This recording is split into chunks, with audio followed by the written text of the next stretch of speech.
Muy buenas a todos, bienvenidos a este webinar con la magnífica Ángela. Muchas gracias, Luis. O al menos mindful, ¿no? Tenemos que decir. Bueno, eso me gusta más, eso me gusta más.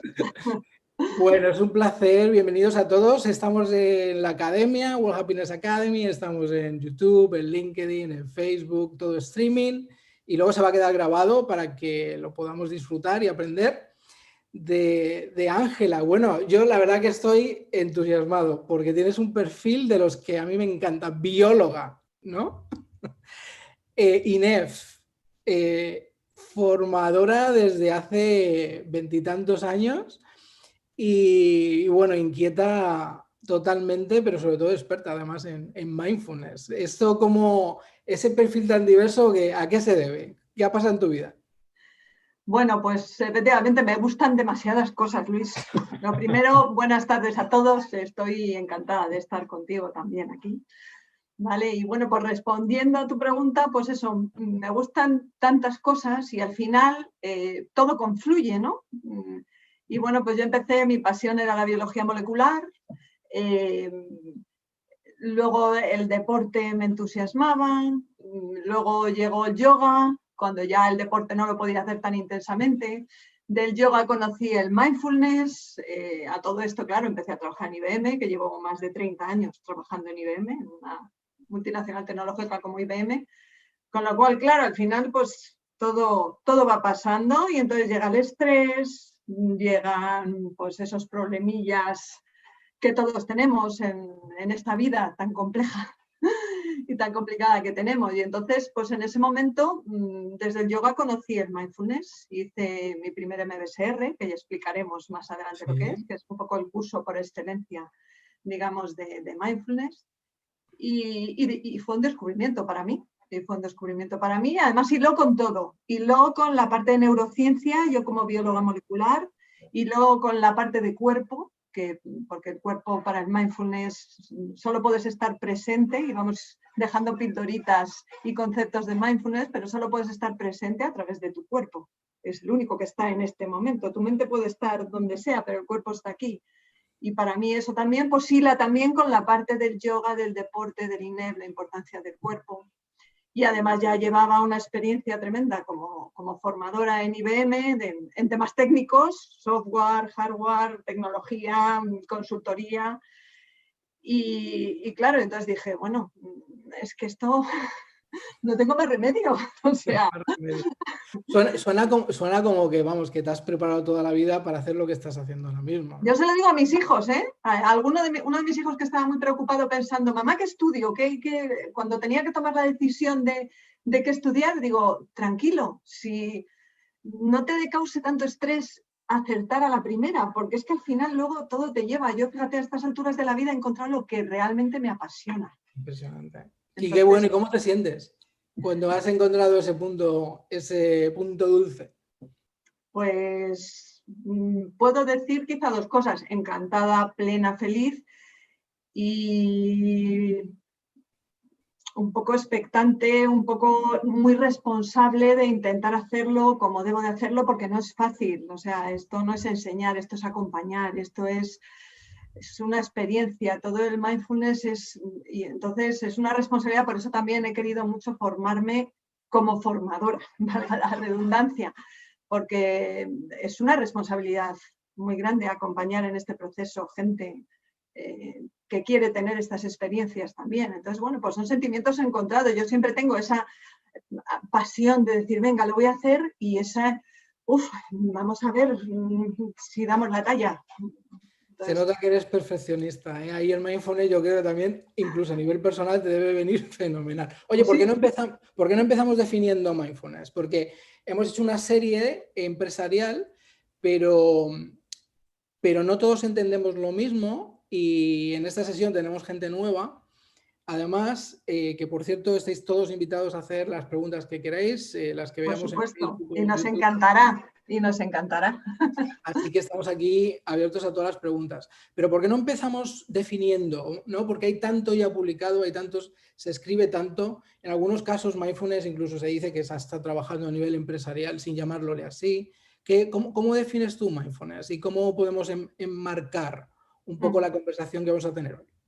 No tengo más remedio que empezar con la definición académica, ¿vale? Yo tengo que traer aquí a Jon Kabat-Zinn, que es un poco el padre del mindfulness en Occidente, y tengo que dar la definición académica, que sería la consciencia que aparece cuando tú prestas atención al momento presente, pero de una manera concreta. No es prestar atención de cualquier forma, sino que es prestar atención de una forma deliberada, ¿vale? Sin juicios, con apertura, con aceptación de lo que viene. ¿Vale? Esa sería la definición formal. Lo que pasa es que, bueno, a veces es un poco difícil interiorizarla así de una forma rápida cuando empiezas con esto. Entonces, yo lo que pienso muchas veces, y me dice mi experiencia de haber formado ya muchos grupos en mindfulness, es que realmente, y a lo mejor esto no es tan políticamente correcto, pero para cada uno mindfulness es una cosa, ¿vale? Yo tengo la experiencia que después de un curso de 8 semanas, de que la gente ya sabe lo que es, dices, bueno, ¿para ti ahora qué es mindfulness? Pues para unos es una herramienta para ser capaz de focalizar la atención, de concentrarse. Para otros encuentran algo donde anclarse para conseguir esa regulación emocional o aprender a comunicarse, a escuchar, a parar, a respirar, a encontrar esa calma mental.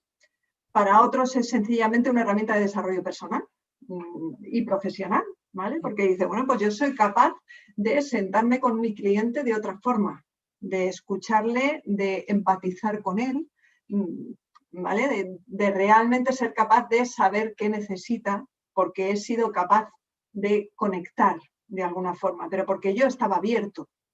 Entonces, para cada uno es una cosa distinta y además en cada momento también va evolucionando, que es mindfulness para cada persona, ¿vale? Porque no es lo mismo cuando empiezas que cuando ya vas teniendo un progreso en la práctica, en el que ya, bueno, pues va siendo todo eso y cada vez más, llega casi hasta una forma de vida, ¿no? Saki Santorelli, que le conocerás, que fue un poco el sucesor de Jon Kabat-Zinn, bueno, y colega suyo en la Universidad de Massachusetts, yo le escuché una conferencia que dijo algo que me encantó, que decía, mindfulness no es una técnica, aunque para algunos pueda parecer que es una técnica, pero bueno, él decía, mindfulness no es una técnica, para mí es una forma de vida, y además lo ponía, tengo ahora su slide aquí en la mente que decía, es una forma o algo para sufrir menos. Venía por una flecha que venía así, decía para sufrir menos, y otra flecha que venía así y decía para florecer. A mí eso me encantó, o sea, ese florecer, ¿vale? Porque te conoces y floreces, perdona.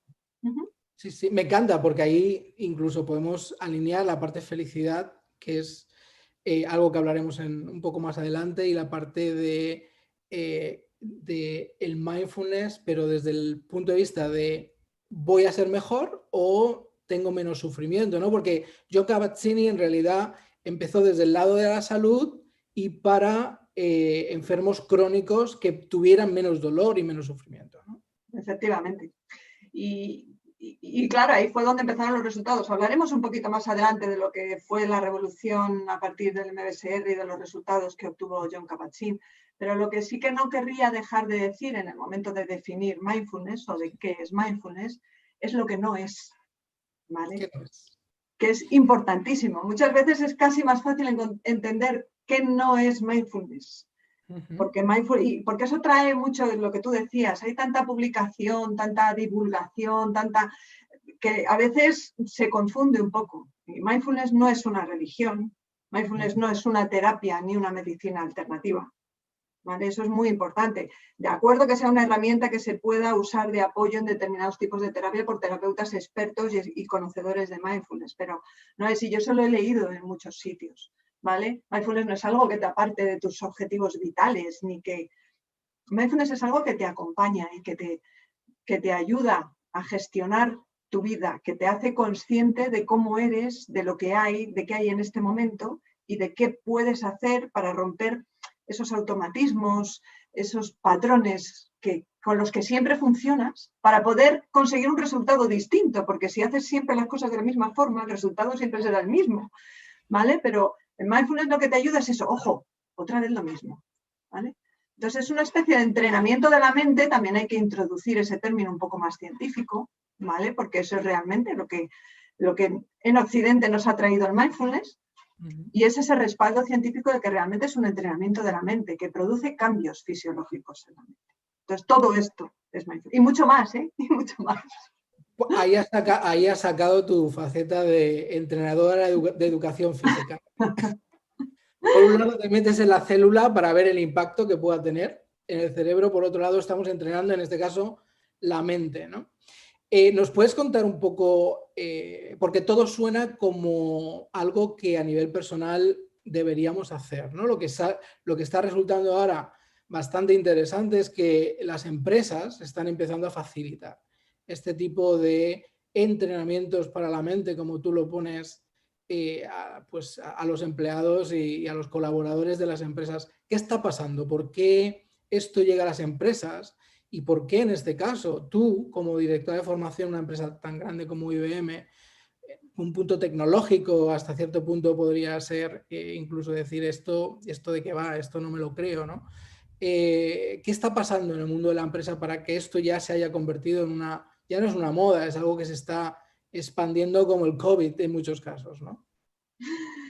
Pues sí, la verdad es que tenemos un caldo de cultivo, no sé, que es que no tiene más remedio que florecer, como decíamos antes, porque realmente el caldo de cultivo social, económico, cultural, la vida que llevamos, este entorno cambiante, esta incertidumbre, y no quiero hablar ahora del COVID, esto mismo lo decía antes de esto, o sea que ahora ya ni te cuento, ahora ya ni te cuento, ¿vale? Entonces, bueno, pues todo este caldo de cultivo, evidentemente las empresas lo sufren profundamente, ¿vale? Y los empleados, ni te cuento, o sea, las personas somos las que al final somos las empresas y somos las que llevamos el peso y somos las que tenemos la responsabilidad y somos las que tenemos las presiones y somos las que tenemos que dar la cara y tenemos que sacar lo mejor y dar valor a nuestra empresa, ¿vale? Y dar valor a nuestros clientes y dar valor a la sociedad, ¿vale? Porque tenemos, IBM dice una cosa muy bonita y es que queremos ser esenciales,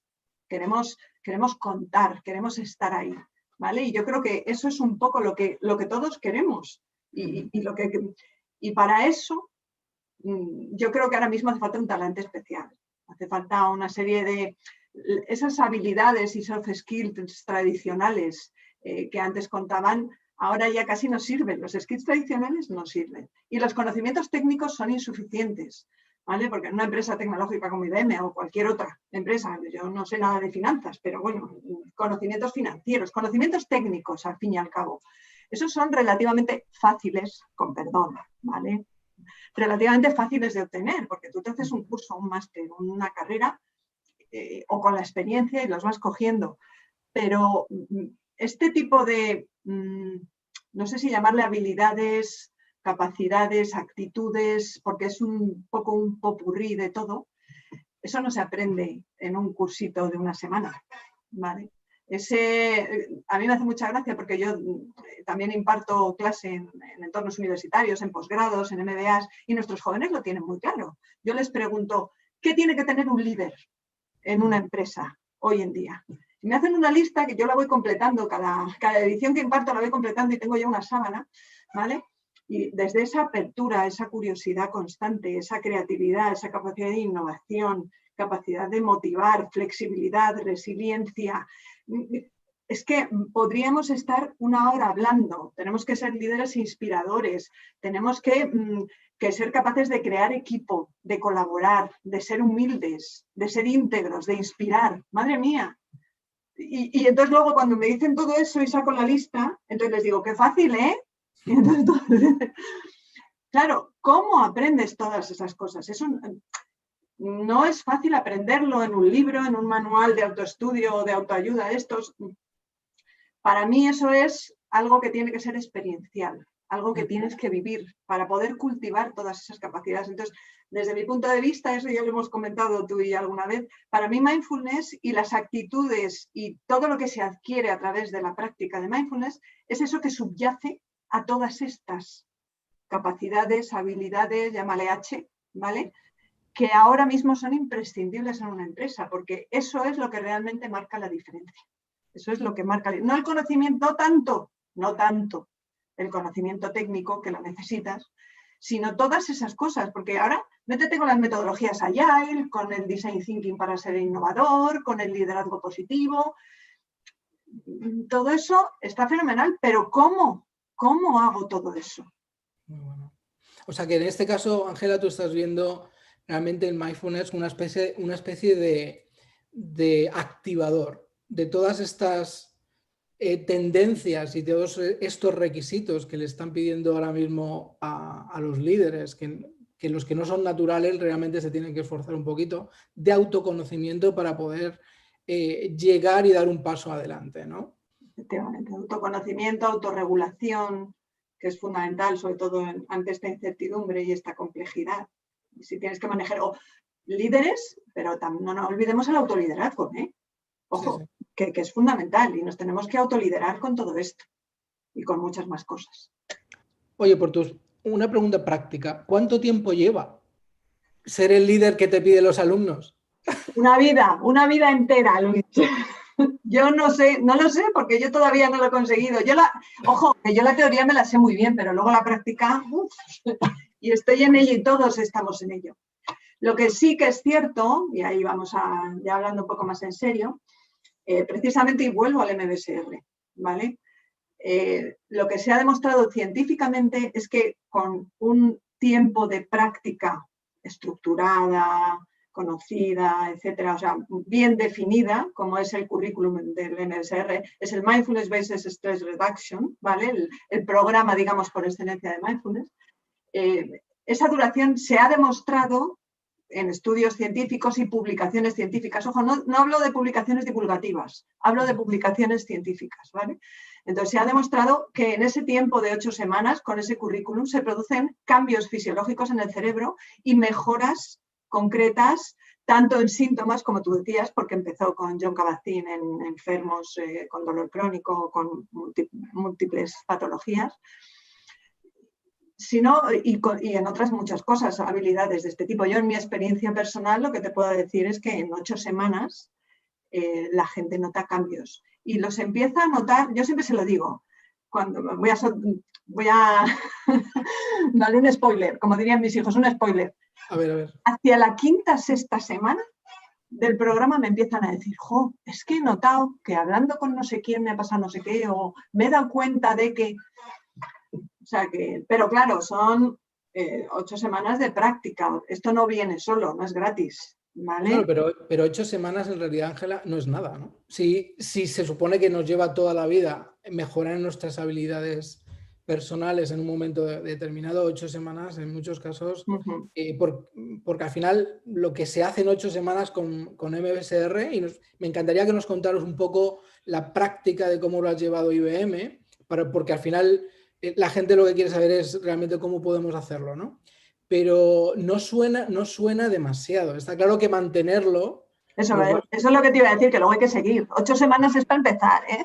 Sí, pero oye, ya algo es algo, ¿no? Sí, pero cuando empiezas a notar te motivas, o sea, es lo importante de esto. Tú empiezas a notar cambios en ti, en tus relaciones, en tus relaciones con las personas y en cómo te relacionas con lo que sucede, con tu vida, con lo que va pasando.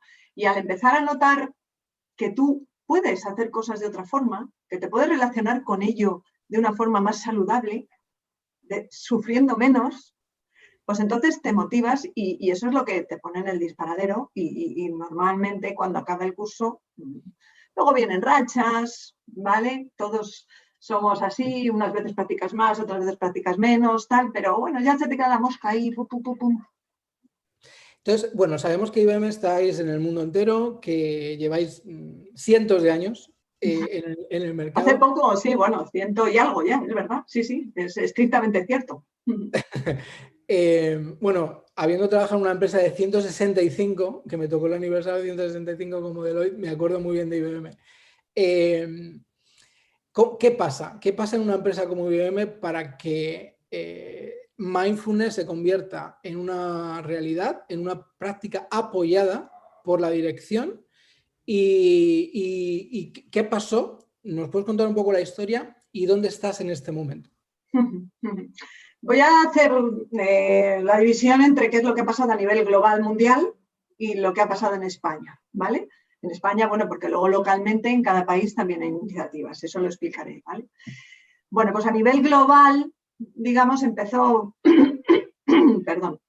Bueno, primero una aclaración. En las empresas normalmente, como punto de partida, el mindfulness suele entrar o top-down, que llaman, es decir, iniciativa desde arriba, desde la dirección, y se proyecta y se decide que hay que hacer formación en mindfulness, inteligencia emocional, resiliencia, etcétera, ¿vale? O al revés, de abajo arriba, digamos, algo que empieza entre los empleados, entre las personas y que luego va permeando la organización y al final pues un poco se implanta, ¿vale? Hay de los dos estilos, según en qué empresas estemos hablando. De hecho, en los otros webinars que tú has hecho, precisamente teníamos un ejemplo de cada uno, probablemente, ¿vale? Entonces, IBM también es el ejemplo de desde abajo arriba, ¿vale? Pero yo creo que nunca existe uno de estos dos único. En un momento dado se juntan el arriba abajo y el abajo arriba y entonces ese es el momento bueno, ¿vale? Eso es cuando empieza a surgir todo lo bueno, ¿vale? Entonces en IBM, pues, bueno, lo primero que cuentan, que apetece saber, ¿vale? Fue alrededor de 2008, empezó, bueno, pues hubo iniciativa en Vermont, en IBM Vermont, pues empezaron a juntar unos cuantos técnicos, porque uno de ellos pues tenía conocimientos de meditación, etcétera. Y bueno, pues ahí empezaron ellos. Luego, bueno, pues empezaron a surgir iniciativas en otros países, porque seguro que eso fue paralelo en varios países. Yo ahí no estaba, ¿vale? Ahí todavía no había empezado yo con el y entonces, pues aquello empezó a un pequeño hervidero saludable, ¿vale? Que cada vez fue creciendo más. Entonces llegó un momento que en algunos países hicieron una investigación hacia 2014, perdón, IBM Australia, Nueva Zelanda, IBM Brasil, IBM Polonia, me lo he apoyado para contártelo, que te conste. Sí, bueno. Hicieron una investigación, un trabajo de investigación para ver qué pasaba, por qué la gente hacía mindfulness y en qué les beneficiaba. Y entonces de verdad encontraron resultados de que mejoraba el manejo del estrés, mejoraba la flexibilidad, la atención, el foco y mejoraba la productividad por todo ello. Porque si tú estás más enfocado, más atento, menos disperso y menos estresado, evidentemente tu productividad mejora. Entonces, ese fue un punto de inflexión, ¿vale?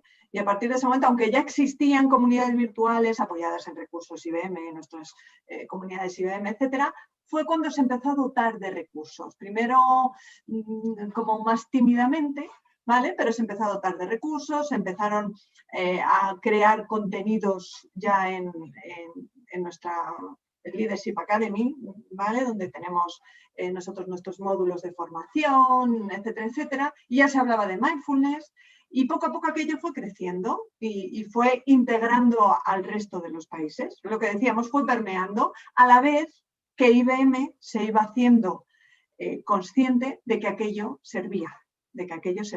Y entonces cada vez iba dotando de más recursos. Entonces, por eso te digo que ese fue el momento en el que ni top-down ni down-top, ¿vale? Es un poco el momento en el que todo surge. Y entonces, a partir de ese momento, pues ya se está empezando a incluir mindfulness pues, en todas las iniciativas de formación, de gestión del talento, en la formación de managers, incluso en políticas de recursos humanos, de bienestar, de riesgos laborales, de conciliación. Entonces ya el mindfulness es un tema que se toca en todo esto. Y después a nivel global, por supuesto, las comunidades han crecido. Hay ya alrededor de 15.000 personas de más de 30 países en la comunidad virtual, solo en la virtual, ¿vale? Que es todo, luego ya, claro, están las iniciativas locales, porque eso es todo en inglés y aquí todavía hay barreras de idiomas, sobre todo en estos temas que tocan tanto aquí, digamos. Entonces, bueno, pues fue creciendo, incluso ahora en los diversos países se ha creado la figura de los practice leaders, ¿vale? Que, bueno, pues somos un poco los responsables de dar un poco de homogeneidad a todo esto. Y claro, y que vamos impulsando y a su vez, y ahora paso a la otra parte que te iba a contar, se han respetado siempre todas las iniciativas locales, ¿vale? Porque localmente en cada país, a ver, somos distintos, hay culturas distintas, idiomas distintos, esto se aborda de formas distintas en según qué países. Entonces, pues bueno, ahí ha ido cambiando, en cada país es distinto. Yo, como tengo la suerte de ser directora de formación, pues, o sea, que como lo de que decíamos, todo confluye. Pues entonces... Tú has confluido el top-down y el down-top total. Ahí Ha todo, sido ahí ahí... el punto dulce. Oye, ¿y nos puedes contar un poco qué pasa en este caso a nivel personal? ¿Nos puedes contar un poco cuál es el nacimiento, cuál es el garaje que te tocó, en el que te tocó trabajar? ¿Qué hiciste por primera vez para que esto fuera una realidad? Porque yo creo que eso puede inspirar a muchos otros directores de formación, otras personas que están en empresas y están diciendo, ¿por dónde empiezo? ¿Nos puedes contar un poquito qué pasó? ¿Cuál fue tu garaje para empezar dentro de IBM? Bueno, yo ya te digo que tengo la suerte, efectivamente, de que al ser directora de formación y tener esa inquietud, ¿vale? Pues sencillamente me lancé, porque también en una empresa tecnológica como esta, dices, bueno, y meter estos temas aquí a nivel de... Porque una cosa es la comunidad global, que estás como más en el anonimato, pero aquí en España, que todo el mundo te conoce, ¿vale? Que quieras que no, pues bueno, somos 5.000 personas en IBM España, que bueno, no nos conocemos todos, evidentemente, pero bueno... Y dije, bueno, pues vamos a hacer el primer programa. También fue como consecuencia, te conté, fue un poco, hice un experto en mindfulness, experto universitario en mindfulness en contextos de la salud en la Universidad Complutense, que era precisamente dirigido a esto, a empezar a crear programas basados en MSR, porque todavía no estaba certificada. Y entonces me lancé como trabajo de fin de máster, digamos, creé un programa de 6 semanas, basado en MSR, todavía no en MSR, claro, y lo lanzamos y bueno, y desde entonces hemos hecho programas de 6 semanas, de 4 semanas y ahora ya me lancé con el MSR. Pero aparte de eso también hay cosas mucho más parciales, porque hay personas que no se quieren meter en un programa tan largo. Claro. Tenemos, por ejemplo, a mí me llaman cuando hay eventos para poblaciones técnicas o para poblaciones de ventas o para distintos eventos internos de desarrollo de talento, por ejemplo, pues entonces una charla de mindfulness. Entonces, como ya, digamos que ya ha pasado a formar parte del capital intelectual un poco de lo que es formación. Entonces, me llaman de todas esas unidades de negocio, por ejemplo, ahora con el COVID, que a mí me ha encantado. Claro, nosotros en IBM teletrabajamos desde hace años, pero claro, teletrabajar forzosamente durante tantos meses y con esta presión, pues ha habido un estrés importante. Y me han llamado desde varias unidades de negocio para hacer una serie de, bueno, pues charlas virtuales, prácticas, a ver qué se puede hacer para parar, para respirar, para llevarlo de otra forma. Y las he hecho para varias unidades de negocio, incluso luego otra sponsorizada directamente por el director de recursos humanos general para todos, una serie de sesiones de mindfulness, y la verdad es que es una satisfacción tremenda el ver cómo poco a poco va calando. O sea, es el poco a poco. Yo creo que, y es el boca a boca. Uno hace un curso, se lo cuenta a otro, viene, va a una charla y, pues me sirve. Pues, o sea, esto es realmente, porque por supuesto todo esto es totalmente voluntario. Tú vas a la charla o vas al curso o no vas. Tienes la posibilidad de hacer el enrollment o no. Y por otra parte, IBM favorece porque nosotros tenemos un objetivo de hacer un número bastante elevado de horas de formación al año. Tenemos ese objetivo de hacerlo. Y este tipo de formación sirve para cumplir ese objetivo. Entonces, como que nos facilita mucho el decir, bueno, si esto te sirve, si esto es para tu desarrollo personal, profesional, para tu bienestar y al final redunda en la empresa, si es que ninguno somos tontos. Si nosotros estamos bien, la empresa está bien, el cliente está bien, nuestros partners están bien, el ecosistema está bien. ¿Vale? Y entonces, Ángela, el ángulo que le habéis dado para que esto poquito a poco vaya calando es un ángulo de te interesa a ti a nivel personal y vas a estar mejor, es un bienestar personal, o lo habéis enfocado con vas a hacer mejor tu trabajo. ¿Cuál es el argumentario de venta que habéis hecho para que esto vaya avanzando y que la gente se anime? El argumentario ha de ser mixto, ¿vale? No puede ser exclusivo uno u otro, porque la persona se acerca voluntariamente a mindfulness yo creo si piensa que le va a servir personalmente, pero es que si te sirve personalmente, es que nuestra persona está en nuestro trabajo, en nuestra vida familiar, no podemos compartimentalizar, ¿vale? Somos uno. Y evidentemente a veces, bueno, pues depende con quién hables. El lenguaje que tienes que usar es uno u otro. Si yo voy a hablar con recursos humanos o con la unidad de negocio X porque les interesa algo, voy a usar probablemente un lenguaje más de en qué beneficia el negocio, ¿vale? Pero luego realmente es la persona la que se enriquece con esto. Y el enriquecimiento de la persona es el enriquecimiento del grupo, de la empresa, de la sociedad. Que te voy a contar. Yo creo que esto está costando, pero cada vez yo creo que está más claro. No podemos ver al ser humano separado, ¿no? Este concepto de equilibrio o de integración o de separación incluso de la vida personal con el trabajo, yo creo que ha hecho mucho daño en todos los sentidos, ¿no? Es decir, oye, entro por la puerta de mi compañía y se me ha olvidado quién soy, en realidad, ¿no? Yo creo que el COVID nos ha ayudado mucho, ¿no? Porque al final estar todos desde casa viendo qué tenemos detrás, los libros, las lámparas y demás, yo creo que ahí ha personalizado mucho la situación, pero me gusta, o sea, en este caso entiendo, me encanta la estrategia de dar los dos mensajes, pero ¿tú crees que la gente que continúa se engancha realmente por la parte personal? Sí, lo voy a decir bajito, pero sí. Claro, pero qué interesante y qué Pero importante. es que es personal el poder gestionar tu trabajo y equilibrarlo con tu vida. Eso es personal. Es personal rendir más en el trabajo para poder estar menos horas y poder dedicárselas a tus hijos. O sea, ¿dónde está lo personal? Es lo que decir, ¿dónde está lo personal y dónde está lo profesional? No hay separación. Entonces, vamos a ir más prácticos todavía. Imagínate que digo, bueno, yo estoy trabajando en IBM, me interesa esta historia de mindfulness, no sé qué es, pero suena como que voy a estar más tranquilo, voy a dejarme de estrés. ¿Qué pasa?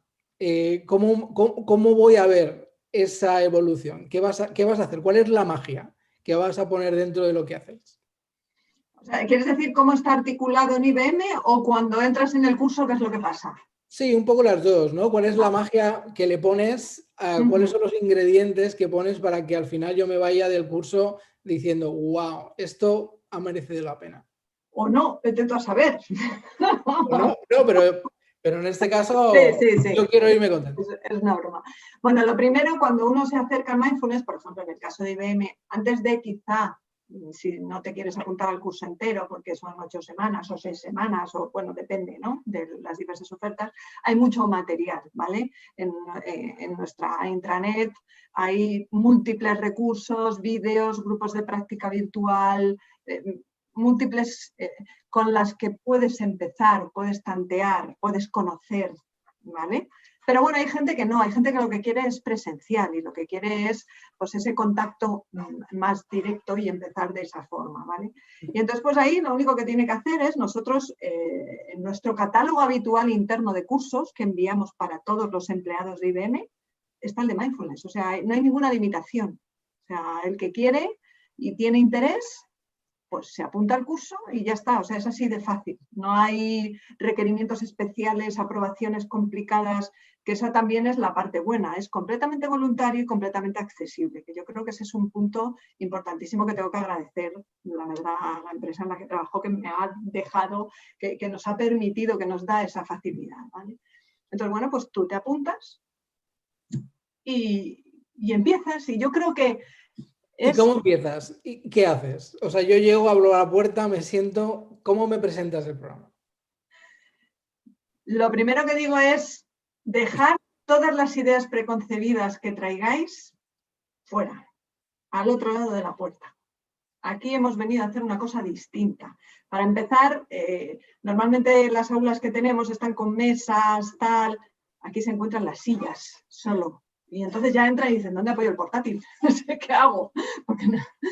Y entonces eso ya normalmente suele descuadrar un poco. Pero luego es como crear una atmósfera, es crear un grupo, es crear ellos saben que es un entorno absolutamente seguro, absolutamente confidencial. En eso es en lo que hay que invertir un poco el primer día. En decir, las ideas preconcebidas que traigáis, dejarlas fuera, ¿vale? Estamos aquí, vamos a empezar, vamos a hacer, esto es lo que tenemos que hacer, nada de móviles, nada de portátiles, tal. Si alguien tiene que salir, por supuesto que salga. Pero sobre todo y luego a mí me gusta empezar por qué has venido. ¿Por qué has venido? ¿Vale? Porque es muy importante, pero yo siempre digo que realmente llámale instructor, llámale profesor, llámale facilitador, me gusta más facilitador. De mindfulness no enseña nada, acompaña, ¿vale? Entonces, y además tiene que un poco dejarse llevar, tiene que acompañar al grupo en sus intereses. Dentro de que el MBSR o los programas que tengamos tienen, por supuesto, una estructura y han de seguir, pero la manera de contarlo, la manera de expresarte, la manera de interaccionar todos juntos, que formamos un grupo en el que compartimos,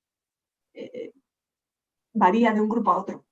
Es completamente distinto y tienes que dejarte porque necesitan lo que necesitan, piden lo que piden y dentro de que sigues el programa lo orientas de una forma u otra. Eso lo hemos comentado tú y yo, no tiene nada que ver un curso de mindfulness, un programa de mindfulness en empresa que un programa de mindfulness de salud o para profesores en educación. Y yo creo que hay que conocer el entorno. Entonces, en empresa, si tú has estado en una empresa 30 años, sabes lo que les preocupa en la empresa y nos entendemos y además somos compañeros y además cerramos la puerta y la IBM queda fuera. Y me encanta porque luego me dicen, Ángela, es que claro, llegan y yo les tiro al suelo. Les cogemos la esterilla de yoga y nos tiramos al suelo y hacemos cosas muy divertidas y hacemos comidas conscientes y es distinto. Yo creo que este tipo de programas lo que engancha también es que es completamente distinto de todo lo demás que se hace. O sea, está claro que estás incorporando yoga, que estás incorporando meditación y hay otros, y atención, en este caso. ¿Hay algún elemento que hayas incorporado? Porque la empresa, por ejemplo, algo que se suele hacer mucho es el tema de visualización y de foco, ¿no? Es decir, oye, ¿tú incorporas herramientas nuevas también o te ciñes en yoga, meditación y atención plena? A ver, como digo, hay que acomodarse, ¿vale? Pero yo en general sí que soy bastante, o sea, es un MBSR, ¿vale? ¿Y por qué? ¿Por qué? Te voy a decir por qué. Porque MBSR es el que está probado, es el que yo no tengo que inventar, porque yo puedo saber o puedo no saber, ¿vale? Yo me fío de mis maestros, yo sé lo que me han explicado, yo he estudiado con la Universidad de Brown, con la Universidad de Massachusetts y en la Universidad Complutense y sé que el currículum en MBSR funciona, que se ha probado clínicamente, que tiene investigaciones científicas de respaldo, que está perfectamente pautado y se sabe cómo tienen que ser las prácticas. Entonces, eso creo que es muy importante porque estamos hablando de la psicología humana, estamos tocando temas un poco más de aquí, ¿vale? No estoy enseñando un software de IBM como hacía antes, ¿vale? Entonces, yo creo que ahí tenemos que ser humildes. Y yo no soy psicóloga, y sobre todo cuando lo hacemos en empresa, creo que tenemos que confiar en nuestros maestros y en que eso está probado. Ahí es donde viene mi bióloga molecular, ¿vale? Y mi experta en mindfulness y mi experiencia en la empresa, que tampoco se puede... Yo, me decías que soy perfeccionista. No sé si soy perfeccionista o prudente o que pienso que las cosas son como tienen que ser. Entonces, sí que es verdad que hay variables en algunos grupos, según cómo son, meto, por ejemplo, más temas de compasión, de amabilidad, pero eso te lo pide el grupo. Meto más temas de liderazgo cuando son programas en los que vienen directivos, meto más temas de todo ello aplicado a temas de liderazgo. Si veo que el grupo es más que va solo a lo personal, vas más a lo personal, ¿vale? Pero el currículum MBSR y las prácticas que hay están bastante definidas. ¿Podemos hablar un poquito de meditación? De lo que tú entiendes por meditación y cómo usas la meditación en los programas que llevas a cabo. Bien, lo primero decir, la meditación hay miles de tipos de meditación, ¿vale? Tropecientos tipos de meditación. Y decir mindfulness igual a meditación no es correcto, ¿de acuerdo? porque hay muchos tipos de meditación y mindfulness tiene una parte estructurada de esos tipos de meditación, ¿de acuerdo? Por ejemplo, incluso la meditación vipassana del budismo, pues mindfulness solamente es, digamos, la primera parte de centrar la atención. Y luego ya si un poco vas hacia la compasión ya también es otra cosa. Entonces, es decir, hay muchísimos tipos de meditación, ¿vale? Entonces, mindfulness es atención plena, ¿de acuerdo? Y el programa MBSR tiene las prácticas que tiene, que son fundamentalmente de atención plena, basadas en un foco, un ancla, ¿vale? Es decir, es centrar la atención, entrenar la atención a través de la respiración, a través de la atención a determinadas zonas del cuerpo, ¿vale? Con body scan. Es también atención a los sonidos. Se utilizan diversidad de anclas, atención a las sensaciones corporales en movimiento, cuando estás haciendo yoga o cuando estás paseando, ¿vale? O también hay prácticas de atención abierta, que esas son distintas, ¿vale? La atención abierta o de foco más indeterminado, ¿no? Que es un poco estar abierto a lo que traiga el momento presente en cada momento, siendo consciente de ello. Hay prácticas de atención a los pensamientos, a las emociones, o sea, es un poco abrirse al momento presente. Pero aquí no se incluyen visualizaciones, ¿vale? Ese tipo de prácticas entran menos. Lo que sí que hay luego, por supuesto, son lo que llamamos las prácticas informales, porque no es meterte en el curso y solo aquí me pongo a respirar aquí quietecito, respiro y ya me voy y ya me olvido. No. El objetivo de todo esto es incorporarlo en tu vida, ¿vale? No practicas para estar ahí media hora sentada respirando. No, tú practicas para luego llevarte esas actitudes. Yo siempre digo que la práctica es un laboratorio de la vida, ¿vale? Porque lo que te pasa en la vida es lo que te pasa en la práctica. Si tú estás sentado respirando 15 minutos y no aguantas ni 2, porque ay, tengo que hacer no sé qué, ay, justo ahora se me ocurre que tengo que, ay, me pica, ay, no sé qué, y no eres capaz de, o te viene siempre la misma preocupación constante, pues el hacerte consciente en el momento de la práctica de eso, luego en la vida haces lo mismo. En la vida haces lo mismo, vas a una cosa, a otra, estás siempre con la misma preocupación. Entonces, digamos que el objetivo de todo esto es incorporarlo en la vida y eso también se hace a través de las prácticas informales que también se incluyen en este tipo de programas, que es pues hacer las actividades diarias de forma consciente, con atención plena. Por ejemplo, en la empresa a mí me parece especialmente importante la práctica del stop, de la pausa, de ser capaz de parar, respirar, saber cómo estás, qué es lo que hay. Y después es cuando ya puedes tomar la decisión, puedes proceder, ¿vale? Pero necesitas ese espacio que yo le llamo el espacio de libertad, ¿vale? Ese espacio de libertad para poder decidir, para romper con el piloto automático, con tu respuesta habitual. Tú te das cuenta de que la tienes gracias a la práctica y en ese momento es cuando, en ese momento de calma, respiras y puedes elegir una respuesta distinta o no.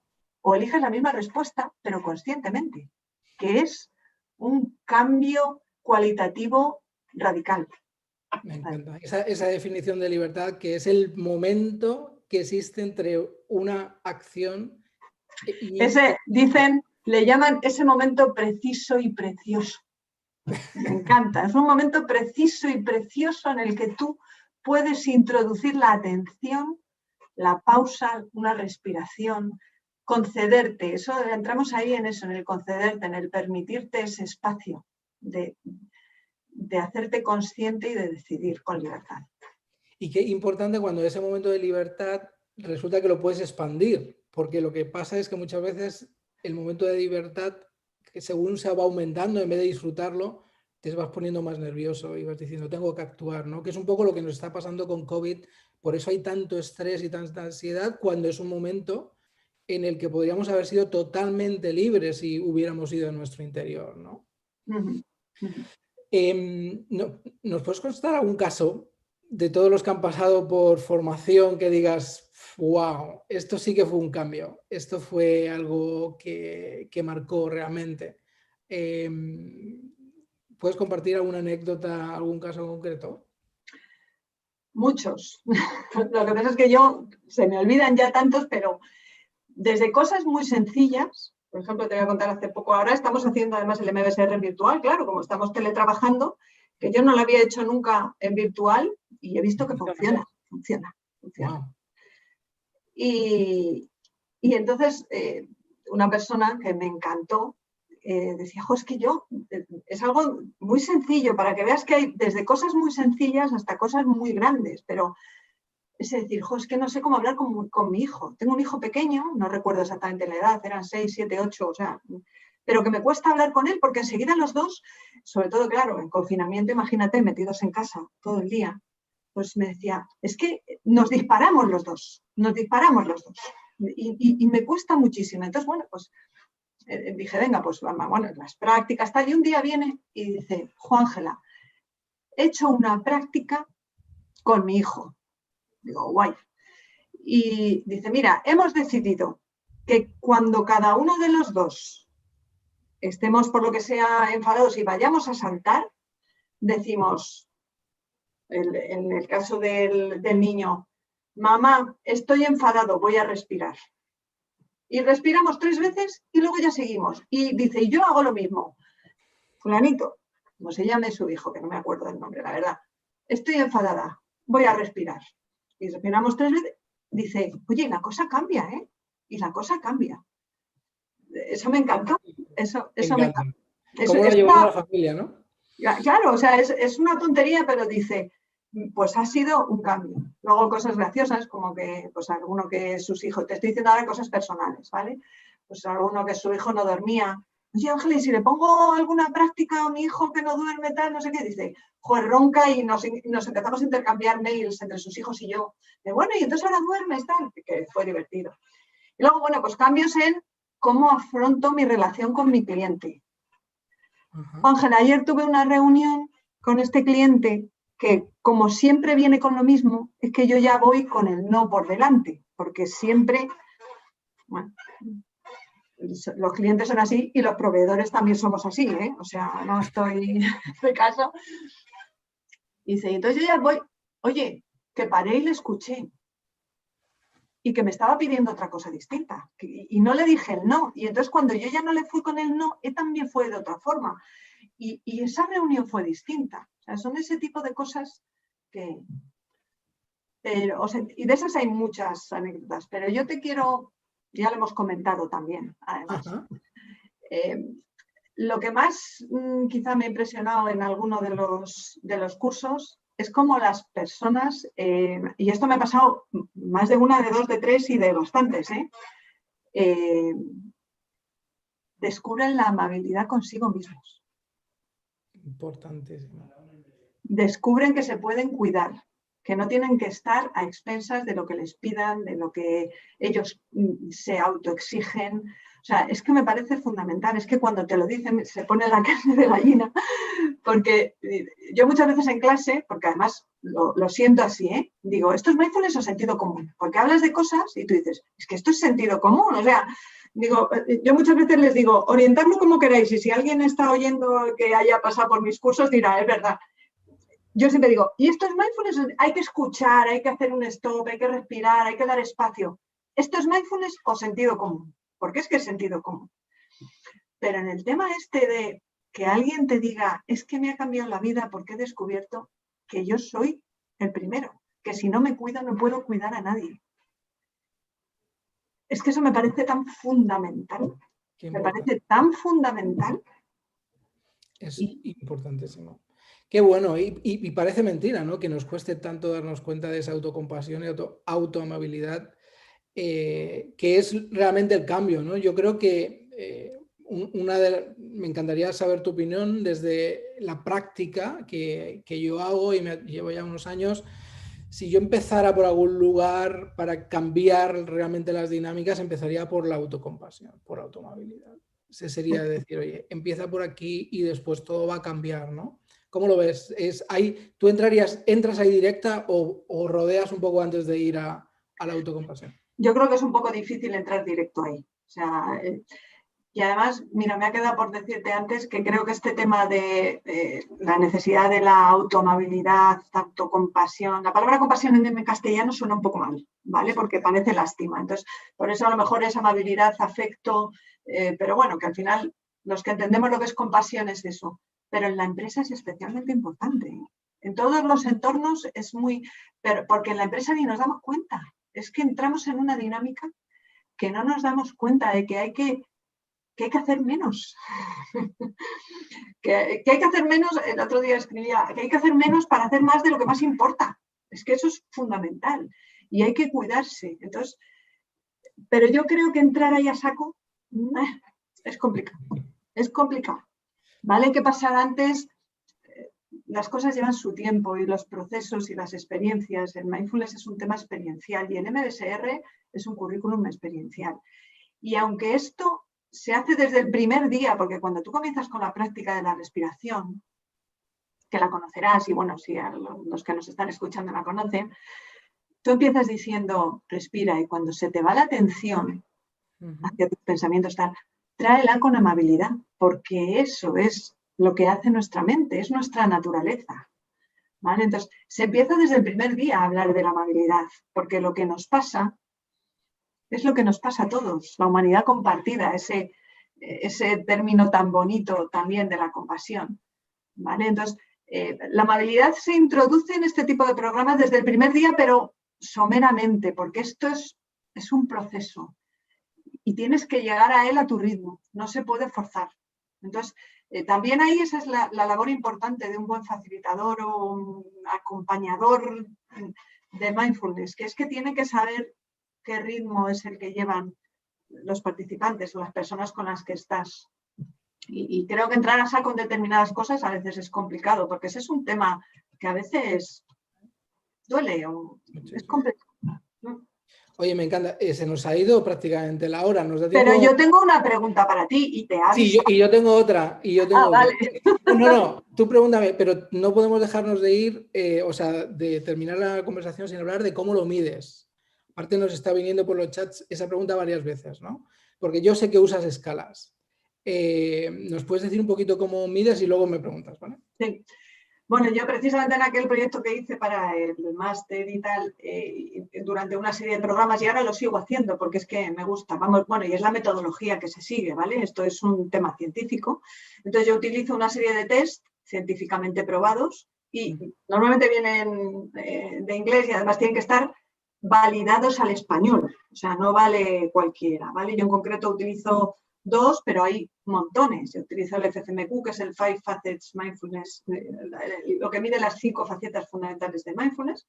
Y luego otro que es el MAAS, que es el Mindfulness Attention, no recuerdo, bueno, pero que mide las actitudes Mindfulness, ¿vale? Entonces, estas medidas se hacen pasando estos test en el pre, es decir, antes de empezar el curso y después de terminar el curso. Y luego ves la evolución. ¿Vale? Por supuesto es anónimo y luego solo lo identificas a través de un código y entonces se puede ver cómo van cambiando cosas, por ejemplo, de las 5 facetas, tú mides reactividad emocional, capacidad de el no juicio, ¿vale? El no juiciar y enjuiciarte constantemente, la capacidad de observación, por tanto, de consciencia. ¿Vale? O sea, mides una serie de cosas, mides atención, foco con el más. O sea, entonces, todas estas cosas, es eso que comentábamos antes, esto es lo que subyace, todas esas capacidades o habilidades que hacen falta en la empresa y en la vida hoy para manejar esta civilización apasionante, complicada pero apasionante que tenemos. ¿Vale? Entonces, yo creo que también es importante medirlo. Y ahora quiero medir precisamente. Porque yo lo había medido en presencial y ahora quiero medirlo en virtual y quiero comparar. Quiero ver... ¿Vas a usar las 2 mismas escalas, la de facetas y la de actitudes? Claro, quiero usar las 2 para poder comparar porque me parece muy interesante para ver hasta qué punto, porque a mí me ha parecido que en estos programas que estamos haciendo ahora funciona, pero quiero ver hasta qué punto, ¿vale? Porque el feedback cualitativo es fundamental de los participantes, pero también al final... pues hace falta los números. Oye, qué completo, me encanta. La verdad que lo tienes todo como muy, muy organizado. Me encanta, realmente enhorabuena, Ángela, por lo que estás haciendo. Nos queda un minuto. Y ahí viene mi pregunta. A ver. ¿Cómo enganchas tú? Yo que soy soy lega en este tema del happiness, ¿vale? Y me apasiona, yo te he conocido hace un tiempo y este tema y me apasiona porque veo que liga, pero como experto me gustaría que me explicaras tú cómo liga, porque tú estás ahora haciendo también cosas de mindfulness y estás haciendo webinars y creo que lo ves como importante. ¿Cómo liga esto con el tema de la felicidad? Porque entiendo que tú lo ves como más amplio. ¿Cómo entra ahí el mindfulness? ¿Cómo encaja? ¿Qué hay ahí? Pues me encanta la pregunta. Porque no, es fácil y es difícil. El tema de la felicidad es tan antiguo como decir, oye, un cliente contento es un empleado contento. O sea, no tiene más complejidad. O cómo puede el ser humano alcanzar su máximo potencial es a través de activadores. En este caso, también hay muchísima ciencia. Toda la ciencia que hay detrás de la felicidad demuestra que la activación de la felicidad a través de sus propios activadores te lleva a unos estados en los que puedes gestionar las cosas de una forma más consciente. Entonces a mí me gusta siempre hablar de tres cosas: libertad, conciencia y felicidad. Las tres interconectadas para llegar a una paz fundamental. Entonces, cuando llegas a ese punto, estás llegando a un estado en el que el talento y la habilidad que tú tienes confluyen y puedes maximizar el impacto. Entonces, para llegar a eso, necesitas técnicas y necesitas, entre ellas, para mí hay tres niveles. Primero es darte cuenta y es lo que llamamos el awareness. El segundo es saber por qué pasan las cosas, es qué pasa, por qué pasa, que ahí es donde entra el mindfulness. Y luego, ¿para qué pasa? Y esa ya es la parte en la que nos tenemos que ir todos y realmente meditar durante más de 20 minutos. Entonces, ¿para qué pasan las cosas? Ahí nos lleva a un nivel de trascendencia que es la autorrealización, que ese ya es el nivel más elevado y en el que, por desgracia, entre comillas, no hay tanta gente en el mundo, ¿no? Pero al final esta es un poco la interconexión. Es estados fundamentales con herramientas y elementos que te llevan y te acompañan. Entonces me encanta cuando dices el acompañamiento, porque en este caso, si tú quieres llegar a un estado en el que tienes paz interna y tienes un activador de felicidad que te lleva a compartir, porque para mí la felicidad es compartir. O sea, tú no puedes ser feliz solamente, tienes que ser felicidad. Entonces, para ser felicidad tienes que usar mindfulness, no hay otro remedio. Me Tienes que encanta. contemplar. Me encanta, o sea, a partir de ahora voy a definir mindfulness como un activador de la felicidad. Me encanta. Y es un acompañador, porque sí entendemos felicidad como un estado de compartir. No te puedes quedar, la gente que es feliz no se puede quedar con la felicidad para ellos. Y eso es Automáticamente. compasión, y eso también es compasión. Y es compasión. Entonces, al final, hay muchos elementos interconectados y en este caso, bueno, lo que hemos decidido desde el Foro Mundial de la Felicidad es tener la felicidad como un estado aspiracional, pero que sabemos que no es el final, es el principio. Si tú dices, bueno, voy a llegar a ser feliz, no, empiezo siendo feliz y luego llego a otros estados. Pero claro, ¿cómo empiezo? Porque la gente dice, ¿cómo puedes estar hablando de felicidad cuando esto es lo que debería ser todo el mundo, ¿no? Digo, sí, igual que todo el mundo debería ser buena gente, pero no lo somos. Entonces, yo creo que ahí la conexión es fundamental, por eso mindfulness. Y trabajar con Javier García Campayo, contigo en España, o con Yuka Mazzini en Estados Unidos y con todo el equipo y todos los investigadores que hay es clave. Porque al final tenemos que hacerlo de una forma que sea legible para todo el mundo, ¿no? Así que es un poco por qué. Muchísimas gracias, Luis. Bueno, oye, muchísimas gracias, Ángela. Ha sido impresionante aprender de ti. Hay otras muchas preguntas que no hemos podido contestar, pero la entrevista se queda grabada. Sigamos charlando y todos los interesados, por favor, aquí en el chat, comentar en YouTube o en Facebook y os contestamos por un lado Ángela o por otro lado nosotros. Pero un placer, Ángela, que sigas ahí. Igualmente, Luis, seguimos hablando. Y seguimos hablando. Chao a todos. Adiós a todos, muchas gracias.